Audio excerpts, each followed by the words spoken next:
দিতে পারছেন না, ডিস্ট্রিক্ট ওয়াইজ হচ্ছে। ভেরিফিকেশনের কিছু বিষয় নেই, মানে যারা লক্ষ্মীর ভাণ্ডার পাচ্ছিলেন তাদের নামটাই ট্রান্সফার হয়ে যাবে অন্নপূর্ণা ভাণ্ডারে। আপনারা 1000 টাকা বা 1200 টাকা পাচ্ছিলেন বা 1500 টাকা লিস্ট 1 মাস আগে পেয়েছেন, আমাদের সরকারে আপনারা 3000 টাকা পাবেন। যারা যারা সিএর জন্য অ্যাপ্লাই করেছেন তারা পাবেন, কারণ আপনাদের অ্যাপ্লিকেশনের রাস্তায় রয়েছেন, প্রসেসে। যারা ট্রাইব্যুনালে অ্যাপ্লাই করেছেন তারাও পাবেন, কিন্তু যাদের নামটা কাটা গেছে সেটারও ভেরিফিকেশন হচ্ছে, তারা কিন্তু পাবেন না। বাকি যারা পেয়ে এসছেন তাদেরকে আবার করে আমি শুনছি কেউ কেউ যাচ্ছে ফর্ম ফিল আপ করছে, আইসিডিএস কেউ কেউ যাচ্ছে ফর্ম ফিল আপ করছে, বা ডিএম অফিসে গিয়ে নাকি ফর্ম ফিল আপ করছে। এরকম ফর্ম ফিল আপের কিন্তু কোনো বিষয় নেই।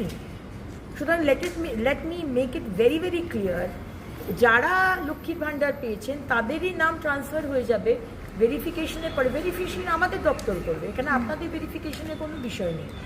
আর যারা ধরুন 15 বছরে পাননি, আরে বিজেপি করার জন্য আপনাকে দেওয়া হয়নি, বা আপনি খুবই গরিব কিন্তু তাও আপনাকে দেয়নি, তাদের আমরা শুরু করব। আমরা অলরেডি পোর্টাল খুলছি, এখনো কিন্তু পোর্টাল রেডি হয়নি।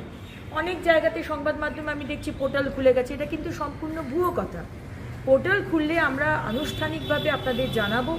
যারা যারা পাচ্ছেন না সেই পোর্টালে অ্যাপ্লাই করবেন, যারা পাননি 15 বছর ধরে, এবং তাদেরটা আমরা 2-3 মাস বাদে বাজেট হওয়ার পরে আমরা সেটা দেবো।